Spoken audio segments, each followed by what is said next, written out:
Hello, Assalamualaikum. What up guys? Apa khabar semua? Harap korang semua berada di dalam keadaan sihat walafiat. Apa khabar semua sekarang? Semua okey ke? Hari ni kita akan cakap satu tajuk. Tajuk ni agak best. Alright. Okey. Saya nak faham dulu. Saya nak tahu dulu siapa yang ada dekat sini dah. Siapa yang ada dekat sini dah? Let me have a look. Mari kita lihat siapa yang ada dekat sini. Ada 400 lebih orang yang tengah online sekarang dalam watch party. Right. Hello semua. Hello semua. Adakah korang semua masih ada? Hari ni hari Sabtu, besok hari Ahad. Besok saya akan ada kursus daripada pagi sampai ke petang. Dan biasalah kenapa saya suka berkursus ni, sebabkan dia akan memberikan saya banyak perspektif tentang banyak perkara lah. Basically kenapa saya keep on belajar lagi, sebab dia boleh membantu saya juga membantu orang-orang lain.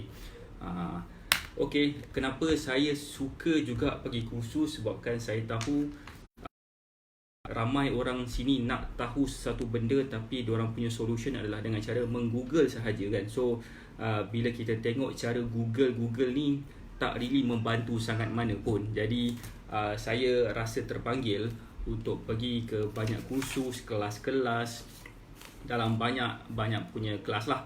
Ada kelas dalam nutritionist, ada kelas dalam nutrition, ada kelas dalam exercise, ada kelas dekat macam-macam tempat. Jadi saya rasa macam banyak ilmu yang saya nak belajar sebenar-benarnya lah. Okay. So hari ni kita akan bercakap tentang satu tajuk berkenaan dengan kegemukan. Macam biasa, kepakaran saya sebelum saya pergi any further, saya nak ucapkan terima kasih kepada yang sedang menonton. Saya terima kasih Yuli Maria juga. Terima kasih for those yang sedang menonton sekarang. Terima kasih kepada mereka-mereka yang ada dekat sini. Saya doakan supaya apa yang saya sampaikan ni akan memberi manfaat kepada kita semua. Bukan setakat sesiapa yang menonton, tetapi juga sesiapa yang bakal tonton nanti, melalui siapa juga yang sedang menonton dan share video ni. Hello, Assalamualaikum Azman Kusob. Hello Adi Bosku. Bosku. Best lagu tu sebenarnya. Okay, saya nak bagi sedikit update. Hello Daing Indra Putra. Saya nak bagi update sikit lah kan. Macam biasa saya akan bagi update. Hello, Assalamualaikum Muhammad Tariq. Hari ni saya baru lepas jumpa lagi dan saya menspesifikkan tentang program yang saya nak jalankan bersama salah sebuah gym di Kaki Gym, yang mana saya sedang nak memperkemaskinikan tentang macam mana caranya program yang kami akan langsungkan selama 12 minggu dan orang yang macam mana yang kami nak tarik. Iaitu kami perlukan orang yang betul-betul nak kurus ataupun betul-betul nak dapatkan result, yang perlu yang wajib, yang ada drive untuk turunkan berat badan. Sebabkan susah sebenarnya kalau katakan kita nak drive orang, kalau orang tu tak berminat nak turunkan berat badan. Betul tak? Faham tak maksud saya? Siapa kat sini ada masalah tu?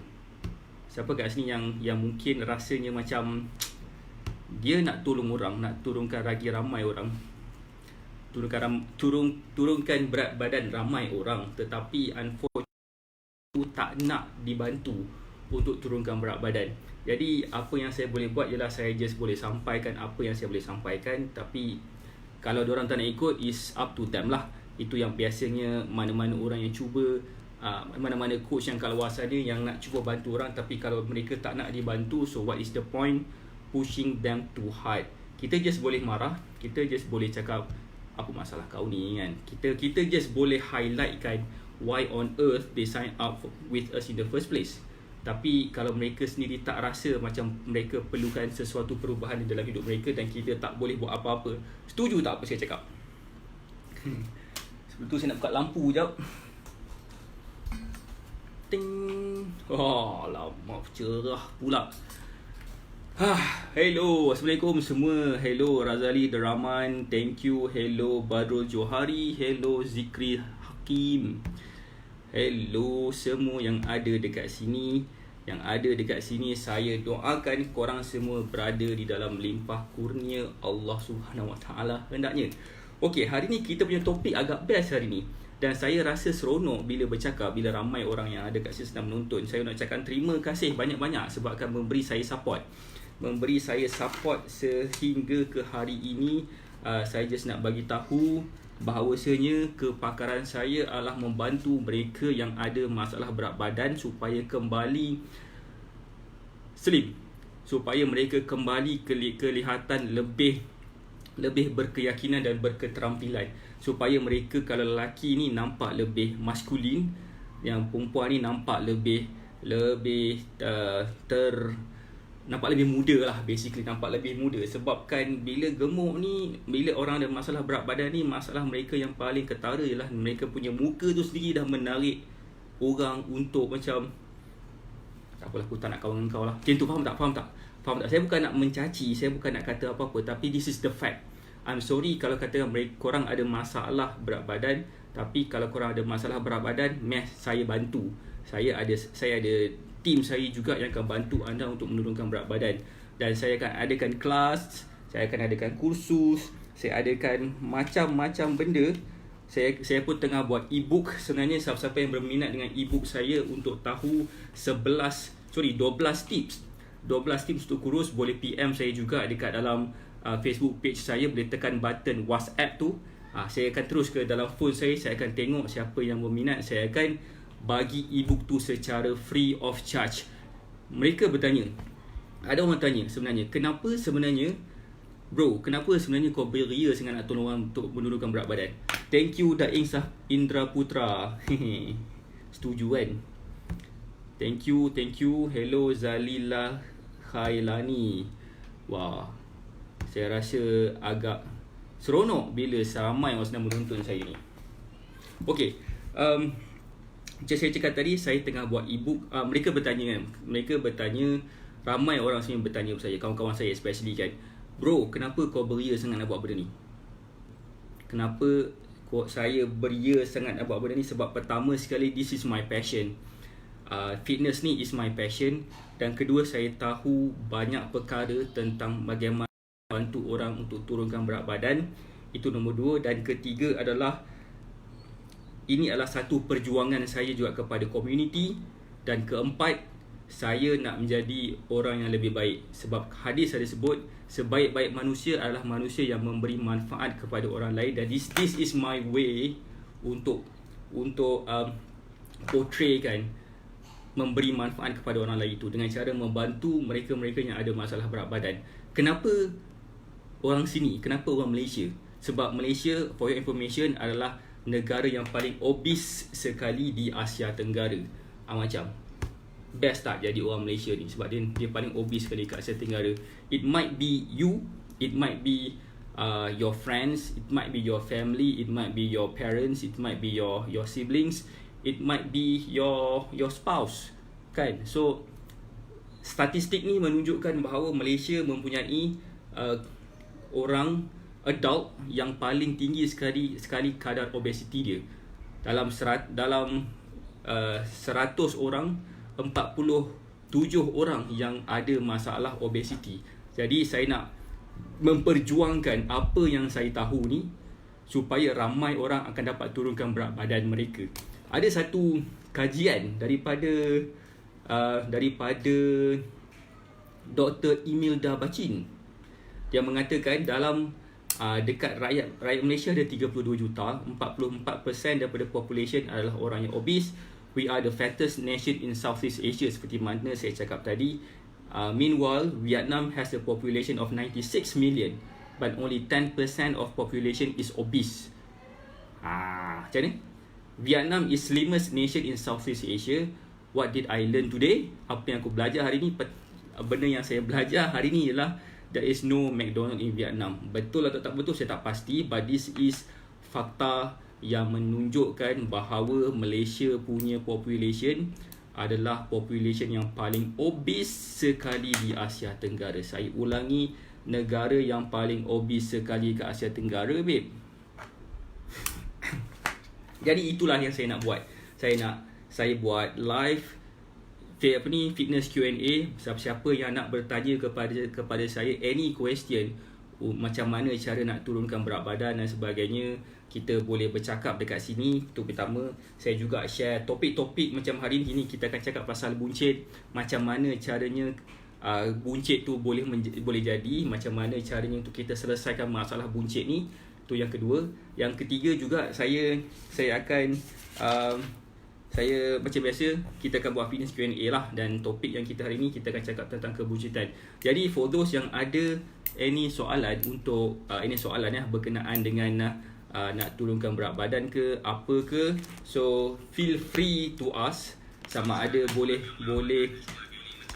boleh tanya dekat sini, dekat komen, ruangan komen ni, ataupun kalau rasa segan boleh PM saya directly, boleh send message kepada saya directly. Why? Supaya saya, maybe soalan yang nak ditanya tu soalan yang lebih private, is okay. Saya akan jawab soalan tu di dalam live juga, dan saya tak akan sebut nama orang tu kalau dia rasa macam soalan tu adalah soalan yang private. It's okay as long as everyone could get a certain degree of manfaat daripada apa yang saya cuba sampaikan kat sini. Boleh? Alright. Kebuncitan. Siapa sini ada masalah buncit? Siapa dekat sini ada masalah ukur lilit pinggang dia sangat merisaukan? Siapa kat sini ada? It's okay to admit, because dengan cara kita admit kita ada masalah, bermaksud kita rasa kita perlu buat something untuk menyelesaikan masalah tersebut. Itu adalah basic human being punya cara. Kalau dia tak rasa dia ada salah, kalau dia tak rasa dia ada masalah, so dia tak ada rasa dia perlu buat apa-apa untuk menyelesaikan masalah tersebut. Saya lebih suka deal dengan orang yang betul-betul dah give in. Okay, coach, aku tahu kau memang boleh bantu orang untuk kurus. Just tell me what to do. I'm so not happy with the way I look. So kalau dengan orang macam ni, saya suka nak bantu, sebabkan saya yakin apa yang saya suruh dia buat, dia akan buat, dan dia akan trust the process apa yang saya nak bagi, segala meal plan dan segala exercise rutin dan sebagainya. Okay, kita cut to the chase. Kita cut to the chase. Siapa dekat sini nak tahu macam mana nak selesaikan masalah kebuncitan? Alright. So saya dah pasal soalan. Amir Arsyad, thank you for asking. I will answer your questions sekejap lagi. Thank you Siti Zalila Khailani. Ini ada soalan yang kelakar sikit, tapi tak apa. So again, if you have any question, kalau korang ada nak rasa tanya apa-apa, tanya saja. Kalau korang ready, boleh tak tunjuk sikit like ke, tunjuk sikit love ke, komen ke, cakap I'm ready ke, whatsoever, that to show to me that you are ready to absorb something daripada saya. Cantik. Thank you for the likes. Thank you for the likes. Thank you. Saya minta siapa-siapa yang ni boleh tak belanja sikit saya likes ke, mini love ke, tolonglah sikit. Bagilah abang ni rasa seronok sikit hari ni. So alright, that's okay. Thank you for the likes. Thank you bro. Thank you everyone yang give me the likes and the love. Hari ni macam biasa kita buat watch party. Watch party tujuan dia adalah supaya lebih ramai lagi orang akan dapat message yang saya cuba nak sampaikan ni. Okay, pertama sekali, sebelum saya go any further, sebab apa yang saya nak cakap ni ada kaitan dengan soalan Encik Amir Arsyad yang tanya ni. Amir Arsyad ada lagi tak kat sini? Alhamdulillah ada dekat sini. Hello. Dia tanya, saya umur 20 tahun tapi my family kata saya dah buncit. Saya tak kahwin lagi tapi dah buncit. Apa puncanya? Adakah buncit ni tak kira umur? Dan Siti Zalila Khailani cakap sambil saya rasa macam nak tersenyum sikit. Dia kata anak yang menantu mama juga gemuk. Saya harap taklah gemuk mana, harapnya lah. So okay, Amir Arsyad, dengar sini, saya nak share sikit tentang kenapa seseorang itu boleh buncit. Mama risau sebab overweight, macam-macam boleh jadi. Exactly puan Siti Zalilah Khailani. Betul. Dekat sini saya akan ada 3 part. 3 part dalam tempoh sejam ni saya akan share 3 perkara. Perkara pertama, apakah punca kebuncitan? Saya ada cerita kat sini dalam 1, 2, 3, 4, 5, 6, 7, 8, 9 ke 10 punca kebuncitan.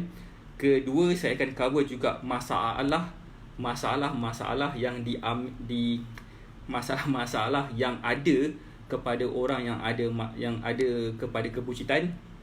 Dan ketiga juga, bagaimanakah caranya untuk solve? Macam manakah caranya untuk selesaikan masalah kebuncitan ni? Okey, kalau katakan korang ready, saya akan pergi ke part yang pertama dulu. Apakah punca kebuncitan? Adakah anda ready? Anak mama nafsu makanku semangat. Alhamdulillah. Sihat walafiat. Alright, kita akan cakap part yang pertama. Apakah punca kebuncitan? Punca utama kebuncitan saya tak letaklah dalam bentuk prioriti lah. Saya letaklah dalam prioriti. Pertama sekali, dia tak jaga makan. Dia tak jaga makan. Dia makan lebih daripada apa yang dia perlukan. Faham tak? Kalau katakanlah kita ni adalah sebuah kereta kancil, kan? Keperluan tangki minyak kancil ni, isi minyak full tank adalah dalam RM40, I guess. RM40 Lama dah tak bawa kereta kancil ni, like what, 10 years ago, 12 tahun lepas bawa kereta kancil. Cuba bayangkan saya 6 kaki punya tinggi 6 kaki, saya bawa kereta kancil, rasa macam zirafah dalam kancil tu. So okay, put that aside. So kalau katakan kita isi minyak kereta kancil tu full tank RM40, so kita tambah lagi RM40, apa akan jadi? Tangki minyak tu akan melimpah-limpah, kan? Sebabkan tangki dia dah fix macam tu. Perut kita pula, kita punya tangki pula, dia tak fix, dia boleh expand. Kita boleh expand. Kalau katakan keperluan makanan kita ataupun keperluan minyak badan kita, perlulah makan dalam kita sebut dalam bentuk kalori. Kalau katakan dalam bentuk kalori ni, kita boleh ceritalah, kita boleh fahamkan. Dan kalau dalam keperluan kita makan, kita hanya boleh makan mungkin 2 kali heavy meal dan 3 kali snacks, kan? Dalam masa seharian tu, maksudnya kalau kita makan lebih, kita dah exceed daripada keperluan badan kita, keperluan apa yang kita nak makan. Jadi apa yang saya nak sampaikan kat sini, kita tak jaga makan. Saya suka sebut we need to eat mindfully. So itu saya akan cakap pada topik yang seterusnya. Sebelum tu saya nak jawab pada soalan daripada grup Watch Party cikgu-cikgi. Encik Daing, dulu pernah obese, berat around 95 kilo dan masa sambung study dah turun sampai 60 kilo. Alhamdulillah, that's good. But now after 6 years start working dan badan naik sampai 75 kilo dan perut pun sama naik, tapi memang susah nak turun. Bila dah turun sikit dia naik balik. Ada cara tak nak maintain berat tu tak naik-naik?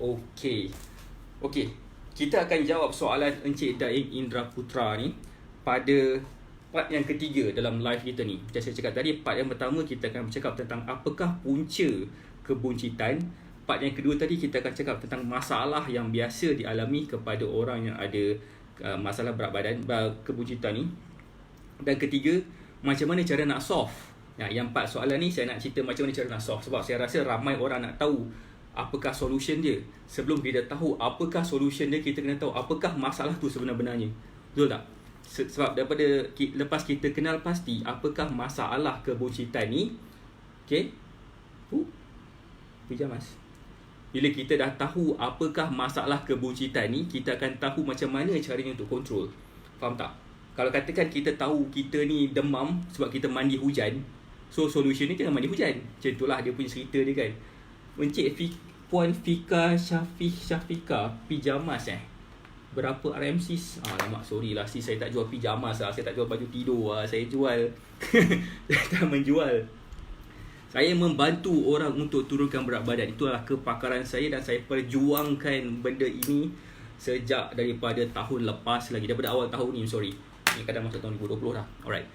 So, punca yang pertama tadi, dia tak jaga makan. Dia makan secara membabi buta. Itu yang kedua. Itu yang pertama. Yang ketiga, dia tak bersenam pula. Dah lah tak jaga makan, dia kita tak bersenam pula kan. Itu macam mana? Kan macam mana? Dia tak jaga makan dan dia tak bersenam. Dia punya relation antara makan dan bersenam ni saya rasa korang pun tahu. Apa yang kita kena makan, apa yang kita makan, dia kena berkait rapat dengan apa dengan aktiviti kita. Kalau aktiviti kita memerlukan tenaga yang banyak, so kita kena makan lebih banyak. So kalau katakan kita punya makan banyak tapi kita tak bakar banyak, bermaksud apa yang kita makan tu akan convert kepada reserve energy. Bila dia convert kepada reserve energy, itulah jadinya kegemukan. So bila kita cakap tentang kebuncitan tu, dia punya reserve energy banyak terkumpul di bahagian perut dan dia akan nampak diri kita macam tak berapa menarik lah bila dipandang orang. So kita cakap dulu tentang tak jaga makan dan tak bersenam sebagai punca utama kenapa seseorang itu ada masalah kebuncitan. Okay, itu adalah perkara pertama dan perkara dua, which is saya rasa ramai orang dah tahu, ramai orang dah faham tentang perkara ini. Ketiga dia adalah faktor usia juga. Ni ada tadi Encik Amir Arsyad ada lagi tak? Saya harap ada. Amir Arsyad kalau ada dekat sini, sebenarnya masalah umur makin meningkat pun berpunca juga, menjadi punca kepada kebuncitan juga. Kenapa? Sebab keperluan orang yang lebih tua, orang yang lebih berumur, dia tak perlu makan lebih banyak daripada orang lebih muda. Faham tak? Sebab orang yang lebih berumur, macam saya umur 37 tahun dengan saya yang berumur masa saya 17 tahun, saya punya energi membuak-buak. Faham tak? Saya punya energi saya nak pergi kelas lah, saya kena berfikir lah, saya main bola petang lah, pagi tu saya main bola jugalah, malam tu saya main futsal lah, penuh macam tu kan. So saya perlu makan lebih banyak maksudnya kan. Thank you Ahmad Abdullah Faiz. Alright, thank you for the love, baby. Alright, tapi bila saya dah meningkat umur 37 tahun, saya tak main futsal macam dulu, pagi, petang, siang, malam saya main bola apa semua. Saya buat benda lain sekarang sebab saya ada benda lain saya nak buat selain daripada nak main kerjanya kan. Alright, so tentang hal umur tu, yes, umur tu berkait rapat juga dengan kebuncitan ataupun dengan kegemukan secara general. Alright, selain daripada tak jaga makan, tak bersenam dan bila kita makin berumur, faktor usia yang juga berkait rapat dengan kebuncitan ni, dia juga berkait rapat dengan faktor stres. Yes, stress. Aktif macam saya. Aktif macam saya. Maksudnya apa? Alright, tak apa. Amir Arsyad, I know you have some problem dekat your punya understanding. Mungkin dalam live saya ni kalau rasa macam tak dapat jawapan yang spesifik, boleh PM saya. Saya akan jawab soalan-soalan Encik Amir dengan lebih terperinci. Sebab saya betul-betul nak bantu orang yang ada masalah berat badan. Saya benar-benar nak bantu mereka yang nak turunkan berat badan. Sebab saya yakin dengan siapa yang follow saya punya step ni, insyaAllah mereka akan dapat berat badan yang lebih ringan by end of this year, which is lagi 2 minggu, 3 minggu lagi kan. Alright, Encik Amir boleh PM saya dekat dalam page Syah AK. Ada satu button WhatsApp, tekan button tu dan kita akan bercakap secara personally. Dan for those yang mungkin berminat juga nak dapatkan consultation secara percuma, boleh PM saya juga dan saya akan bantu each and every one of you. Alright, okay.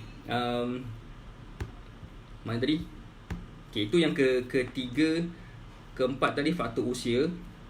Stres pun salah satu daripada punca juga, sebabkan bila kita stres ada hormon nama dia kortisol. Ada certain hormon sebenarnya dia akan mengganggu gugat kita punya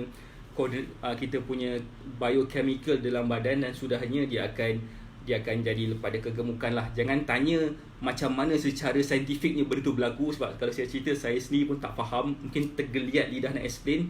Tapi just to understand that for you to make yourself look less fat ataupun nampak kurang gemuk ataupun lebih kurus, you need to manage your stress level. Siapa kat sini nampak orang yang stres, kerja dia stres, perut dia akan buncit sikit? Pernah tak korang tengok orang yang kurus tapi buncit? Itu ada kena-mengena juga dengan faktor stres. Faktor stres ke, faktor tak cukup tidur ke, apa semua kan. Cakap pasal tak cukup tidur, Yang kelima punya reason adalah disebabkan dia tak cukup tidur juga. Tadi saya sebut pasal kebuncitan ni dia sebabkan dia tak jaga makan, kedua dia tak bersenam, ketiga sebab faktor umur, keempat sebab dia stres, dan kelima sebabkan dia tak cukup tidur, dia kurang tidur. Hello Amar Pian Gadget. Wow, Cik Amar Pian ada dekat sini, saya goyang sikit lah. Alright. Dia tak cukup tidur, so tidur awal, bangun pun awal, jangan tidur lambat, bangun pun lambat. Ataupun tidur lambat, bangun awal sebab kena tengok bola punya pasal. Alright, itu yang kelima. Yang keenam adalah saya yakin korang semua tak macam ni, adalah orang yang ada masalah kebuncitan adalah orang yang suka minuman beralkohol, which is satu benda yang kita selalu nampak juga di kalangan orang-orang yang suka minuman yang memabukkan. Alkohol lah kisah dia. Alright. Kawan saya banyak kurus, buncit sebab suka minum bir. That's it, exactly. Sebabkan walaupun orang tu kurus, sebabkan dia suka minum bir, dia akan menjadikan kebuncitan. Itu memang selalu pun saya nampak juga di kalangan circle saya. Itu adalah orang yang punca orang yang buncit ni adalah disebabkan salah satunya sebabkan dia minum minuman beralkohol. Minum beralkohol. Hilang. Okey, itu yang keenam. Yang ketujuh, okey, ini hanya berlaku pada wanita sahaja. Siapa wanita kat sini angkat tangan? Saya bukan wanita, saya just tunjuk angkat tangan je, bagi contoh macam cara angkat tangan dengan betul. Sebelum tu saya nak cakap lah kan, ada orang komen kan, coach ni punya content bagus, tapi kalau coach dapat selitkan sikit sense of humor kan, which is really bagus lah. Saya pun cuba kak, seboleh-bolehnya saya cuba macam mana caranya untuk saya includekan sense of humor dekat sini. Sebab saya ni tak ada sangat sense of humor tau. Kalau saya buat ni kan takut jadi macam lawak bodoh. Tapi saya harap korang semua enjoy lah dengan lawak bodoh saya kalau saya mencuba nak buat lawak bodoh ni kan. But anyway, perempuan dia akan ada satu fasa which is fasa menopause, dan dengan fasa menopause tu pun juga akan menjadikan seseorang itu lebih gemuk dan lebih buncit sebenar-benarnya. Alright, so itulah faktor umur juga secara tak langsung. Okay, itu yang ke-7. Ke-8 juga dia sebut tentang postur badan. Okay, consider this. You punya badan lah bentuk macam ni lah, katakan tegak-tegak macam ni kan. Tiba-tiba you decided untuk nampak kelihatan lebih slouch macam ni. You slouch kan, you punya bahu ke depan, dan apa jadi kat perut tu nampak macam seolah dia buncit, walaupun sebenarnya bila you berdiri tegak you tak dapat buncit pun. Tapi sebabkan postur badan tu menunjukkan kita ni nampak macam ada masalah kebuncitan. Jadi salah satu punca juga orang buncit ataupun nampak buncit disebabkan kedudukan badan dia yang ataupun postur badan dia yang tak baik. Okey, setakat ni semua boleh follow ke? Semua boleh follow ke reason kenapa orang ada masalah kebuncitan? Kalau boleh follow, boleh tak tunjuk like sikit ataupun love sikit, ataupun buat muka terkejut ke, buat muka angry ke kan, buat muka sedih ke kan.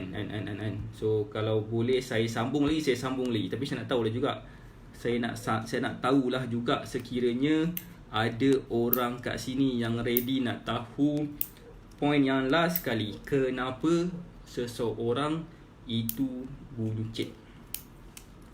Alright, Syafiq Ibn Yaqub, hello, thank you for the likes, thank you for the love, thank you for everyone yang give me the love and the feedback.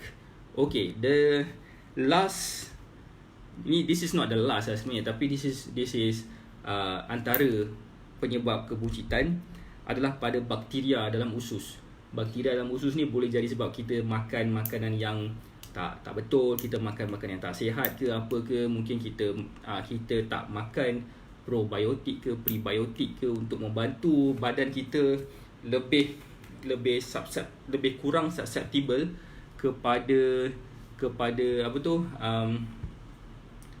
yang kurang susceptible kan, yang kurang susceptible kepada kebuncitan tersebut. Okey, bakteria dalam usus itu salah satu sebab juga kenapa seseorang tu boleh buncit.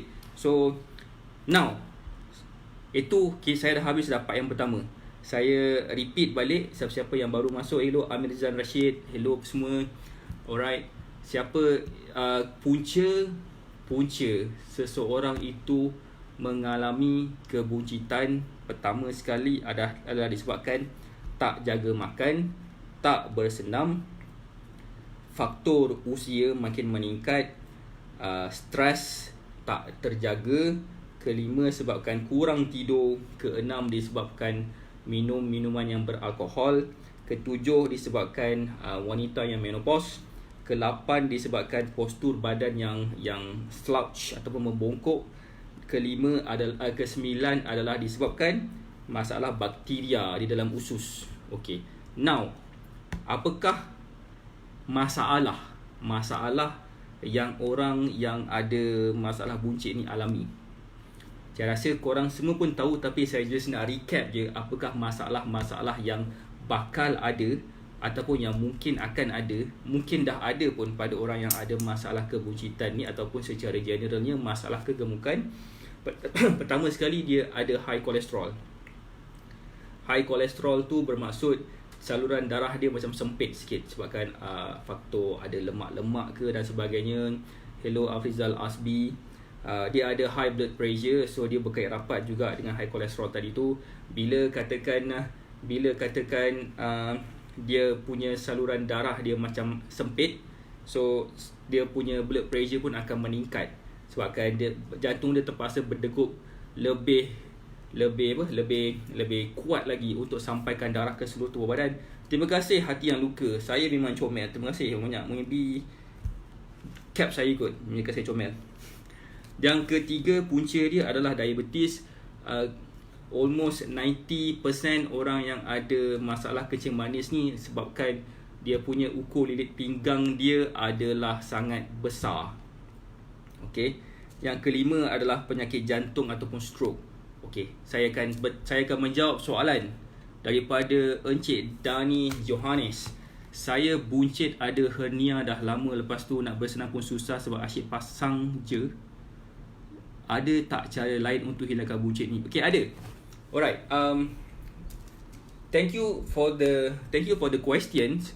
Saya appreciate soalan-soalan yang betul-betul menguji tahap kesabaran menguji saya punya ni lah, saya punya pemahaman tentang ni.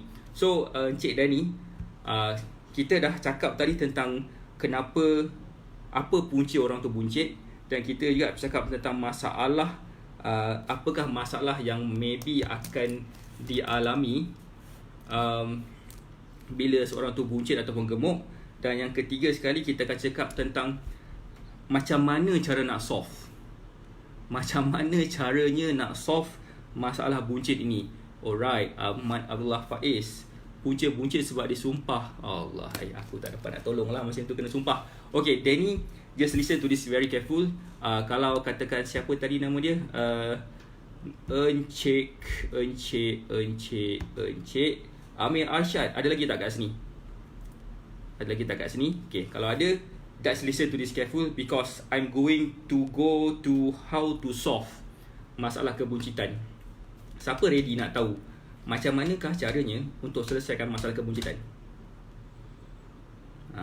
Kalau tak ready, kalau ready boleh tak bagi saya like sikit, bagi saya love sikit, bagi saya gambar marah ke, bagi saya gambar sedih ke kan, bagi gambar gelak ke, haha ke kan, bagi gambar wow pun tak apa. Sebab saya nak tahu how many of you guys yang ready nak tahu apakah point saya yang seterusnya, apakah caranya untuk apakah caranya untuk kita selesaikan masalah kebuncitan ini.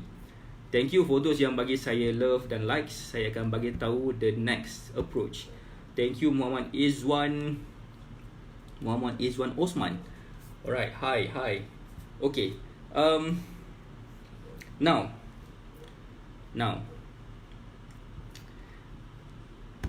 punca. Kita dah tahu pasal punca orang yang ada masalah berat badan, orang yang ada masalah kebuncitan. Kita juga kita juga kita juga ada bagi tahu apakah masalah orang yang ada, atau masalah orang yang ada masalah buncit ni, penyakit apa yang akan ada, dan kita nak cakap juga apakah solution dia. Alright. Mineral water for fat loss, true or not? Yes, it's true. Jawapan dia adalah tepat sekali, bro. Hi sis Evan Swift, kau model ibu buncit. Aku tak faham sangat lah. Alright. Kita tentang bagaimanakah caranya untuk selesaikan masalah kebuncitan ni. Pertama sekali, bagi saya masa kejap, saya nak send komen dekat sini. Siapa yang ada kat sini komen, saya nak komen kejap. Korang boleh WhatsApp saya. Korang boleh WhatsApp saya. Saya dah share, saya dah send dia punya WhatsApp punya link. Sekiranya korang rasa perlu dapatkan free consultation daripada saya sekarang. This WhatsApp ni, tujuan saya adalah supaya kita dapat berinteraksi lebih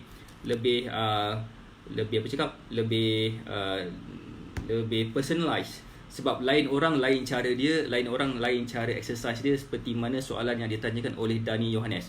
Okey. Masalah kebuncitan, nombor satu sekali penyelesaian dia adalah Danny Johannes dan Amir Arsyad tadi. Listen to this very careful, because this is really could help you. Kita kena jaga makan. Alright. Faham tak maksud saya? Kita kena jaga makan. Sebab macam saya cakap tadi, macam saya cakap sebelum ni tadi, untuk kita dapat, untuk kita makan, macam mana kita nak tahu apa yang patut kita makan, ya? So kita kena tahu dulu how much calorie yang kita perlukan. Itu agak complicated sikit sebab lain orang lain keperluan kalori dia. Keperluan kalori saya dengan keperluan kalori yang orang yang sama berat badan dengan saya dan sama tinggi dengan saya tak sama. Alright. So bila keperluan kalori dia tak sama, jadi apa yang jadi masalah dekat sini, kalau katakan orang tu makan sama yang saya makan, mungkin apa yang saya makan tu akan menguruskan saya, tapi apa yang orang lain makan tu akan menggemukkan dia. So keperluan kalori itu adalah sangat crucial dan sangat penting. Itu adalah something yang saya keep on ajar dekat dalam kelas saya, kelas nutrition RM10 tu, supaya korang boleh nampak idea how much calorie yang korang perlukan. So kena jaga makan secara mindfully, bukan makan secara membabi buta. Alright. So benda tu akan membantu banyak benda kalau katakan kita faham tentang how much kalori yang korang perlukan. Korang bersembang apa kat sini tu? Ahmad Abdullah Faiz dengan Evan Swift. Anyway, if you have any questions, kalau siapa-siapa kat sini ada soalan, ada apa-apa nak tanya, boleh tanya saya sekarang, because I'm willing to help you guys untuk bantu korang untuk menurunkan berat badan. Hello Rafi, Muhammad Fakrul Rafi. Nak tanya soalan? Okay, poin dia kat sini adalah pertama sekali kita kena jaga makan. Jaga makan something yang sangat-sangat general. Semua orang tahu nak kurus ni kena jaga makan, tapi semua orang tak faham nak jaga makanan tu macam mana.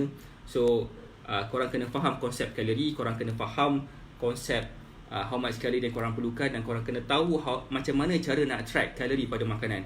Dia adalah sangat complicated, tapi I'm willing to coach orang yang betul-betul berminat. Saya buat kelas, saya buat kelas hari Jumaat lepas, semalam saya buat kelas, ada dalam 13 orang yang join. InsyaAllah hari Isnin, sebabkan ada demand, saya akan buat lagi satu kelas pada hari Isnin ni. So sesiapa yang berminat nak tahu macam mana sebenarnya kalori itu, how much calorie yang korang perlukan, korang boleh text saya punya WhatsApp link yang saya bagi tadi tu. Click on that. Saya dah pin. Mana yang belum pin ni, saya akan pin sekarang. Okay, kalau katakan betul korang nak tahu, korang boleh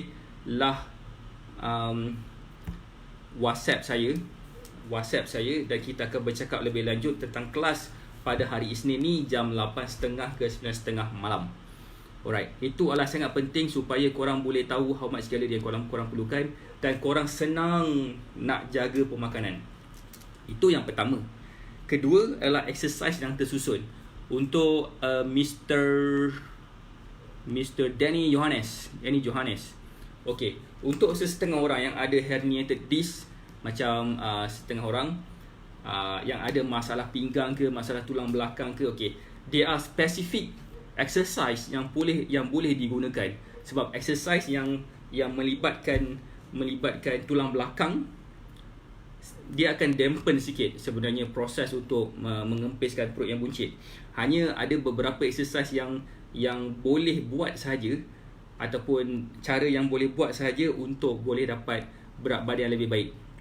So exercise ni secara generalnya kita boleh cari exercise. Pertama sekali, exercise yang melibatkan upper body dan lower body dan melibatkan strength.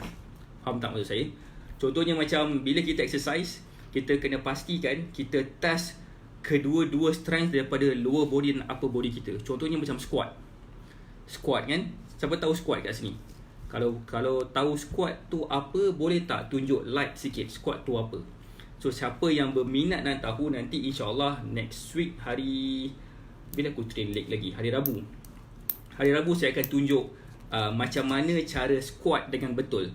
Kalau rasa macam ramai orang nak tahu, saya akan tunjuk dekat dalam page Shah AK ni macam mana cara squat dengan betul pada hari Isnin.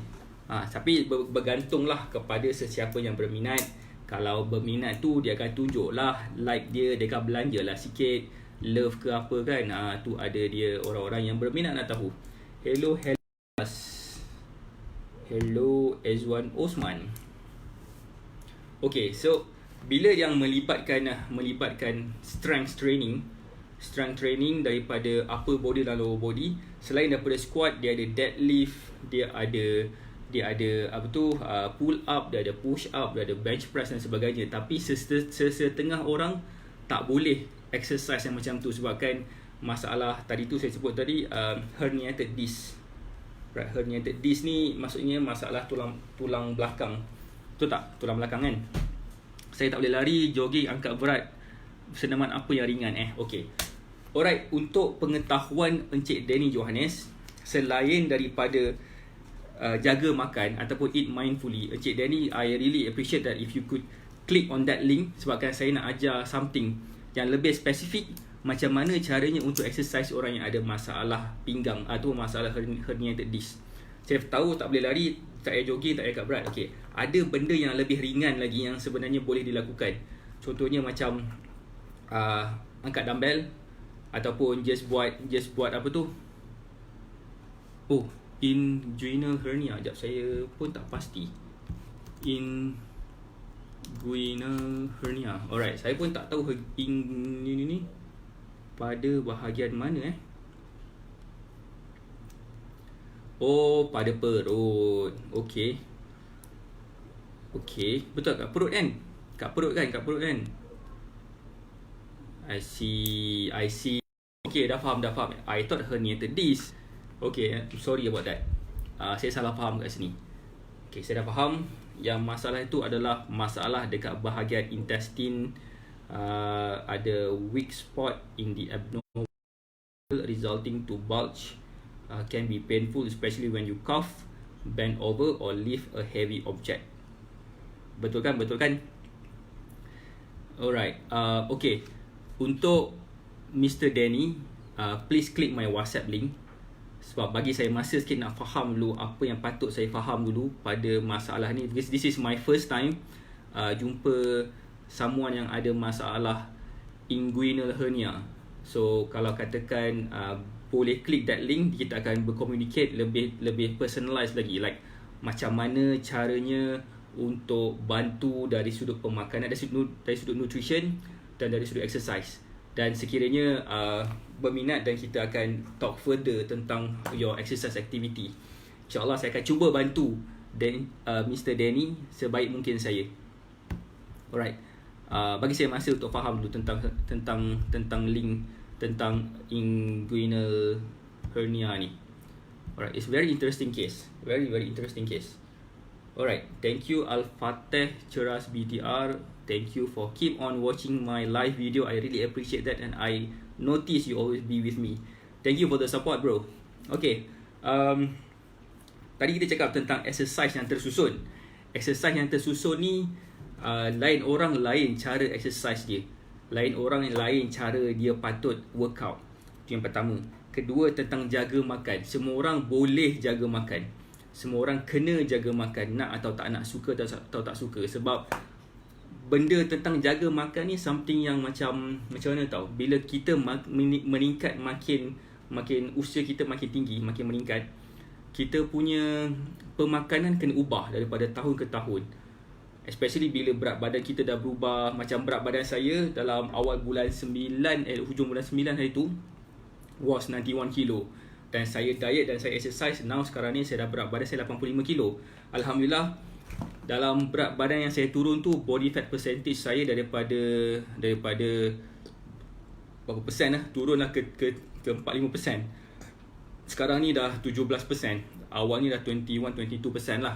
So body fat percentage saya makin increase, masa saya makin meningkat disebabkan aktiviti saya yang saya lakukan dan pemakanan yang saya ambil. Dari situ dia berat saya tak nampak turun sangat, sebab saya bukannya nak kurus pun. Sebab saya pun, kalau korang tengok badan saya bukan gemuk. Saya cuma nak dapatkan certain body toning sahaja, supaya dapat certain figure yang saya sendiri nak kan. So bila kita cakap tentang exercise, kita kena tahu kita exercise apa. Bila kita cakap tentang makanan, kita kena tahu apa yang kita makan. Dan kita kena pastikan apa yang kita makan tu betul-betul berdasarkan apa yang kita perlukan. Alright. Itu yang kedua. Ketiga, semua orang boleh buat ni. Semua orang kena cukup tidur. Kalau kita tak cukup tidur, macam saya sebut tadi, dia akan ada satu hormon yang akan mengacau kita punya body system. Nama hormon tu adalah cortisol. Korang boleh google cortisol, CORTISOL.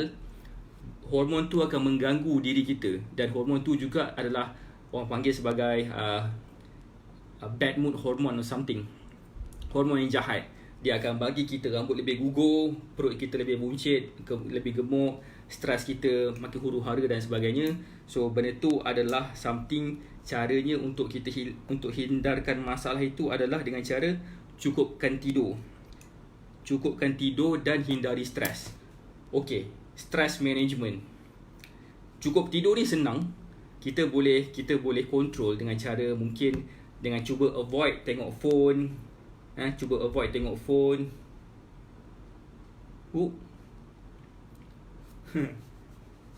Sekejap, saya baru perasan ada soalan ni. Hello, Muhammad Fakhrul Safi Razabel style. Tinggi 172, berat 85. Rasa tak fit ni. Pada muka kau. Itu dia kan. Rasa tak fit memang. Kena 172 kilo ni is 172 kilo pula. 172 cm ni dalam 5 kaki plus. Berat 85 is not so good. Especially for those yang tak pergi, yang tak work out the muscle. So cara dia macam mana ialah dengan cara jaga makan, dengan cara exercise. Itulah dua cara yang paling senang sekali. If you feel nak dapatkan personal touch, boleh tekan WhatsApp link yang saya bagi tadi. Puan Siti Zalilah Khailani yang ada slip disc tulang belakang twist 1-2 bila kita exit rasa ngilu exist. Alamak, saya tak faham sangat bahasa sastra ni puan. Slip disc tu saya tahu tu slip disc, okey. Yang twist 1-2, twist tu apa tuan? Twist tu maksud menari ke apa? Menari twist. Bila kita exit rasa ngilu. Okey, tak apa. Slip disc sama juga approach dengan Mr. Danny Johannes tadi. Approach dia tak boleh exercise secara sembrono. Dia kena tahu apa yang dia kena buat. Dia kena tahu yang bahawasanya exercise, tak semua exercise dia boleh buat. Pada orang yang tak ada masalah slip disc, tak ada masalah tadi tu inguinal hernia, tak ada masalah macam bad knee ke ataupun bad joints ke kan. Ada, kalau orang tak ada masalah tu kan, korang lebih mudah nak turunkan berat badan sebabkan korang tak ada restriction. Korang tak ada restriction dari segi movement korang.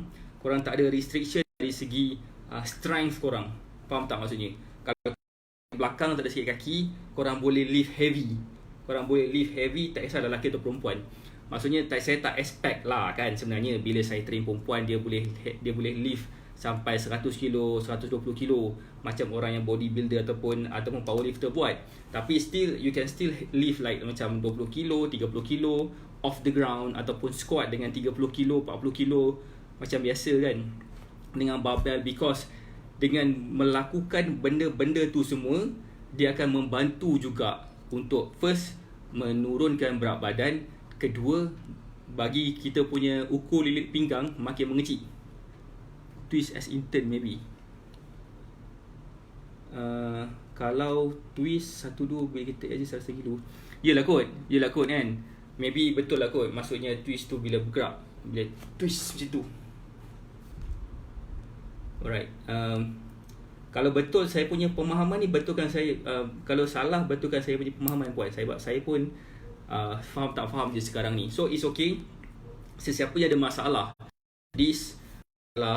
sakit lutut ke, sakit sendi ke, sakit macam itu, satu kes yang baru, I really appreciate if you can just text me dan saya boleh bagi all the kind of exercise yang mungkin korang boleh buat dekat rumah saja, tak perlu nak pergi ke gym pun sebenarnya.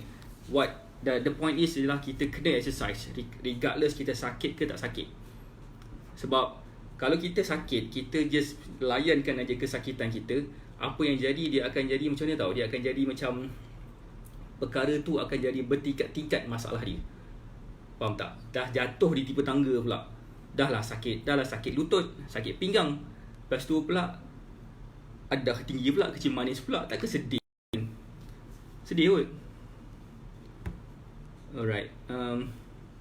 Tadi ada soalan daripada Dain Indra Putra. Dulu pernah obese, berat dalam 90 kilo dan masa sama study. Okay, ini saya dah jawab ke tadi. But anyway, Mr. Dain, kalau katakan you still here, apa yang saya nak cakap ni, pertama sekali you kena jaga makan. Semua orang tahu jaga makan ni, tapi tak semua orang tahu jaga makan tu macam mana. So macam saya beritahu tadi, setiap hari Jumaat lepas saya dah buat kelas asas nutrition. Hari Isnin, lusa ni saya akan buat satu lagi kelas asas nutrition. Korang boleh klik dekat WhatsApp link tu untuk kita tengok how many people yang interested nak join. Kita akan buat lagi hari Isnin. Saya punya kelas limitkan dalam 15 orang sahaja. Saya tak nak ramai-ramai sebab saya nak dapatkan personalization to each and every you tu, supaya setiap soalan korang saya akan jawab dengan mudahnya, dengan jelasnya. Dan saya tak terlepas pandang pada any soalan yang tanya, tapi saya tak dapat nak jawab. Saya nak ada dalam 5k kot. Maksimum 20 orang lah kan.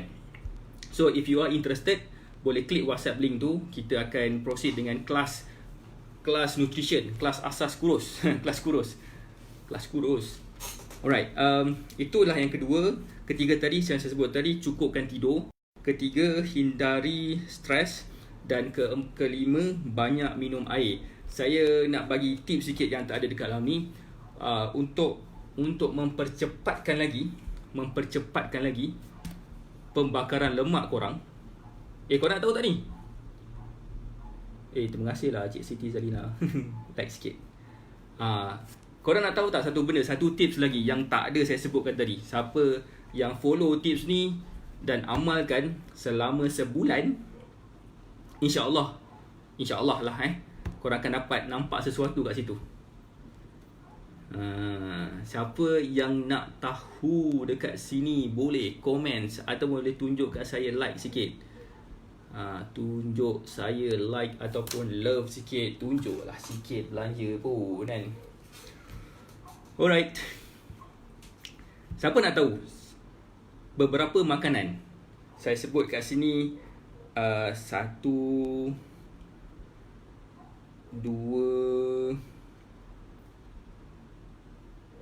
3, 4. Apa lagi 4. Ada saya nak bagi tahu ni, ada beberapa benda yang bila kita makan tu, kita nak turunkan berat badan sangat mudah. Sangat gila mudah. Kalau nak tahu, boleh tak tekanlah, tunjuklah sikit button like ke, button love ke kan. barulah saya tahu sebenarnya korang nak tahu benda ni. Kalau tak cakap, macam mana nak tahu korang nak tahu ke tidak, kan? Okay, nampak gaya tak siapa nak tahu. Okey lah, kita end this live video. Tapi itulah dia kan. Saya nak tolong lah kan. Saya sebenarnya bagi saya sebenarnya masalah orang yang ada berat badan ni ramai dekat Malaysia ni. Macam statistically speaking dah ada 47%. Itu hari tu. Hari tu 44. Saya dengar ni 47%. So peratusan tu makin meningkat dan meningkat lagi. So bagi saya sebagai orang yang tahu tentang cara macam mana nak bantu orang lebih kurus, saya rasa sangat berdosa kalau saya tak dapat share, tak dapat nak bantu orang.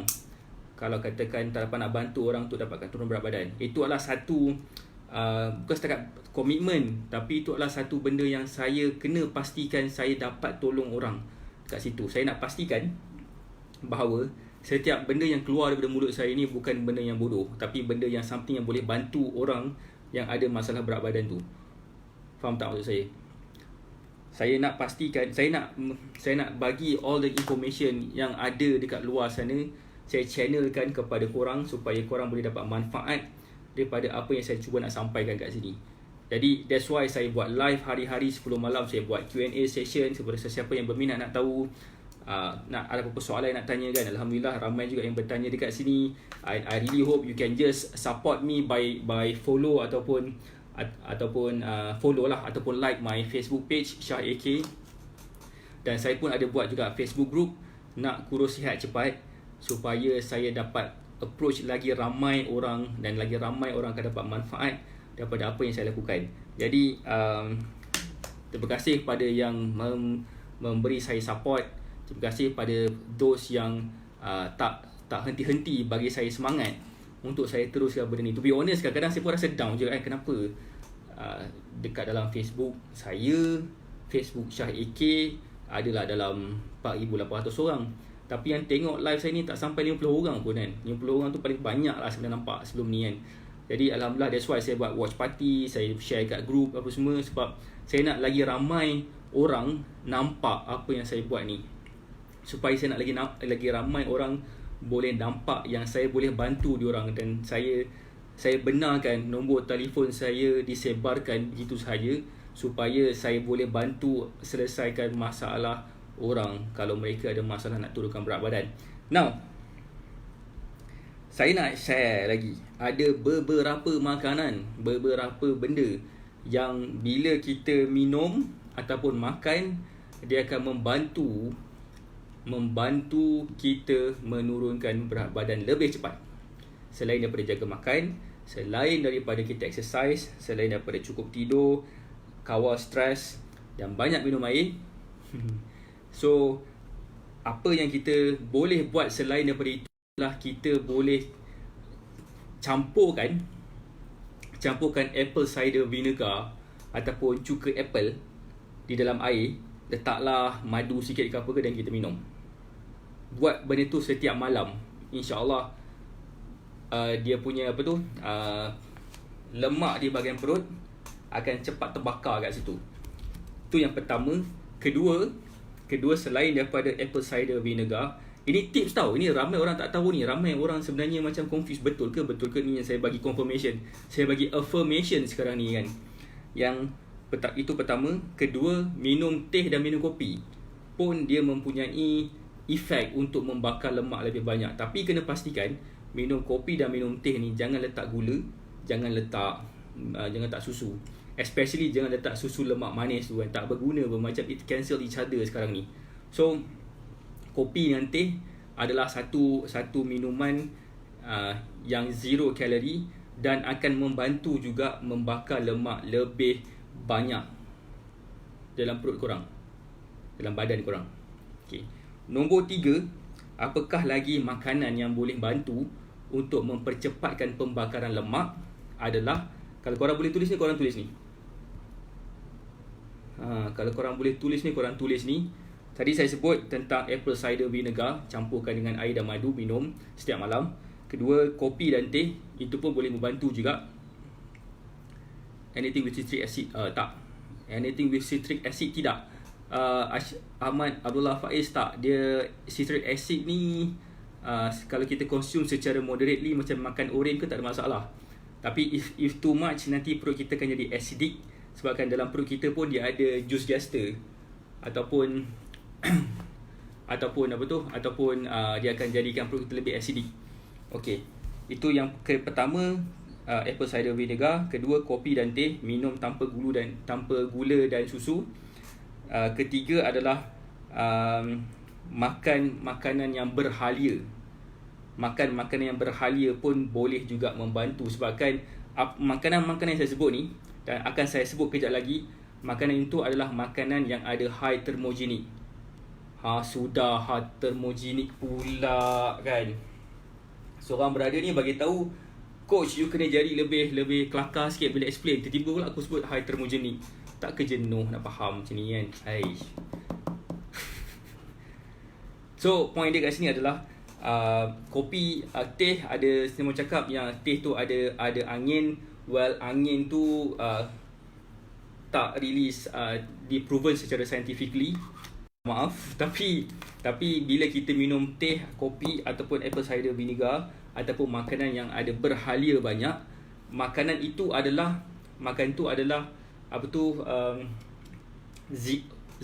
close to zero calorie, tapi dia memerlukan kalori yang sangat banyak di dalam badan kita untuk membakar benda tu semua. Jadi bila dia kena bakar lebih banyak daripada apa yang dia makan, maksudnya dia terpaksa juga guna reserve energy kita untuk membakar lemak tersebut. Faham tak? Macam mana aku nak explain Bila kita makan, makanan tu dah ada kalori, okay?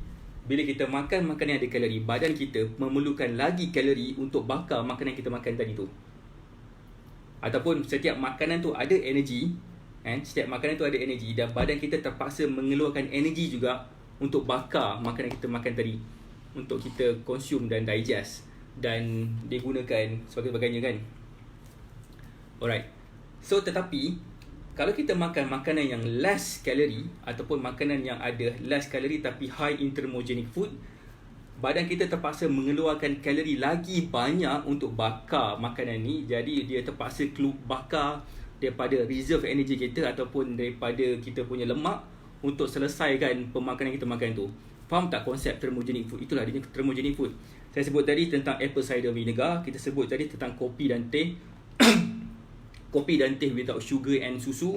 Ketiga, cakap tentang garlic. Keempat, kita cakap tentang turmeric ataupun kunyit, makanan yang berkunyit. Kelima, kita cakap tentang black pepper dan chili peppers. Black peppers tu kita tahu makanan tu agak panas, chili peppers tu adalah makanan sangat pedas. So dia berkait rapat dengan thermogenic effect. In fact, apa yang kita makan tadi tu, apa akan jadi kepada badan kita akan macam panas sikit. Macam panas sikit kan. In fact, kita akan berpeluh-peluh. So cakap tentang black pepper, McDonald ada keluarkan satu burger. Satu burger, nama dia Prosperity Burger, sebabkan nak Chinese New Year ni kan. So agak goyang sikit sebenarnya saya. InsyaAllah kot saya akan cuba kawal nafsu saya, tapi InsyaAllah lah makan jugalah kot. Garlic tu bawang putih kan. Garlic tu betul bawang putih, dan garlic tu pun juga ada high thermogenic food. Dan halia tadi bahasa bawang putih dia apa Alamak, halia bahasa bawang putih apa? Halia lah kan. Halia pun yes juga, bawang putih pun yes juga. Kedua-duanya adalah thermogenic food. Ni terpaksa Google ni. Halia in English, ginger. Alamak, ginger. Black pepper. Ini sebenarnya info yang saya nak bagi ni tak tertulis dekat dalam buku saya. Saya bagi ni sebabkan saya rasa macam I want to give more to you. So walaupun nampak macam bodoh sikit kan, macam apa benda halia tu dipanggil sebagai garlic, tapi both of them secara kebetulan kedua-duanya adalah makanan yang high thermogenic food. Thank you yang for the confirmation. Alamak, garlic, ginger. Betul, ginger. Black pepper dan chili. Saya ulang balik, ini ada banyak lagi sebenarnya makanan thermogenic food. Makanan thermogenic food. Makanan-makanan dia betul-betul boleh membantu pembakaran lemak, pembakaran kalori dalam badan kita lebih efektif lah. Alright, yes, ginger. Thank you, Daeng Indrapura. Thank you for staying with me. Yay. Alright, saya cakap tadi pertama sekali apple cider vinegar, kedua kopi dan teh without sugar and susu, ketiga adalah garlic bawang putih pun yes juga kebetulan, keempat adalah turmeric kunyit, kelima adalah ginger, keenam black pepper dan kelima lah cili. Setiap makan yang kita makan tadi tu, kalau kita makan badan kita rasa macam panas sikit. So itu adalah kena-mena juga dengan pembakaran lemak yang lebih banyak. Okay, I think saya really hope that everyone get something from this video daripada live saya ni. Dan saya appreciate sangat for those yang komen, for those yang bertanya, for those yang memperbetulkan saya juga. Thank you. For those yang, sorry, saya ada satu soalan lagi kot. Muhammad Fakrul Rafi Razali, dan ada juga Ahmad Abdullah Faiz. I eat samboy like keropok. Samboy like keropok. Samboy kot. Tak tahulah macam mana. Itu memang betul-betul boleh ada banyak lemak lah situ. I'm sorry. Keropok ada banyak lemak sebab dia digoreng dengan deep fry. So bila makan banyak lemak tu, kalori sangat tinggi. Jogging tiap pagi sampai sakit lutut kiri. Adik, okey. Kalau jogging setiap pagi sampai sakit lutut tu, ada banyak sebab. Pertama adalah cara kita berlari, cara kita pun salah. Kedua, mungkin kasut tu tak sesuai. Ketiga, mungkin jalan tu tak betul punya jalan kot. Sebab saya pernah kena juga sakit lutut. Sepatutnya bila dia tak melibatkan lutut sangat sebetul-betulnya, sebab dia akan melibatkan kita punya calf. Kita punya calf bahasa orang putih apa? Calf bahasa Melayu apa? Tengok tu, bahasa Melayu pula tak tahu. Calf. Keting calf. Itu bahasa Google.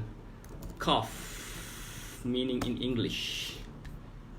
Calf meaning in English. Calf tu adalah calf in human body. Calf tu keting kan? Calf tu keting kan? Alright. Bila kita berlari, kita banyak menggunakan calf sebenar-benarnya sepatut-patutnya kan. So kebanyakan orang, kalau Rafi perasan, betis. Ya betis. Ya Allah, keting pula kan. I'm sorry, I'm not so good in Malay. That's why I cannot really understand what is keting, what is betis, what is bawang putih dan sebagainya. Okay, bila berlari kan, bila berlari, kalau korang perasan kan, kalau katakan perasan sesiapa yang runner kat luar sana, maraton ke apa semua kan, dia punya calf tu anak lembu, betul. Baru Google tadi sebenarnya, calf tu tak jumpa pergi jawapan dia apa. That's why lah, nasib baiklah ada seorang isteri yang ada dekat dalam live ni. Itulah pasal. Nasib baik ada seorang isteri yang ada dekat live ni yang memberi support kepada saya. Apakah itu betis? Apakah itu calf? Terima kasih kerana memberitahu juga calf tu lembu. Sebab tadi dah Google dah calf, tapi dia keluar lembu. Pahal lah cerita pasal lembu kat sini kan, pasal berlari pula tu. So pasal Fakrul Rafi tadi, dia ada tanya tentang bila berlari dia sakit lutut kiri. Sebenarnya kalau ikutkan, bila dia berlari dia lebih rasa sengal bahagian calf, bahagian betis kita kan. Kalau perasan runner, dia punya muscle definition pada betis tu nampak bentuk muscle ada kat situ kan. Sebab apa? Sebab memang itu yang dia train pun sebenarnya. Dia tak train lutut. Sebab lutut is our joint. Lutut tu just membantu dari segi macam mana cara kita nak menggerakkan ataupun nak coordinate antara peha dan betis kita ni kan. Tapi dia tak membantu sangat dari sudut lari kita. Bila kita berlari untuk lebih laju, badan kita akan lean forward sikit dan kita akan lebih banyak guna betis. Kalau perasan, kasut pelari, kalau inilah kasut kan, kalau ini kasut kan, ini tapak dia. Dekat depan muncung ni dia macam ada setapak lagi, macam ke depan sikit dia punya lidah dia situ kan. Sebab itu tujuan dia supaya nampak lari dia macam ni hang. So macam itulah maksud dia.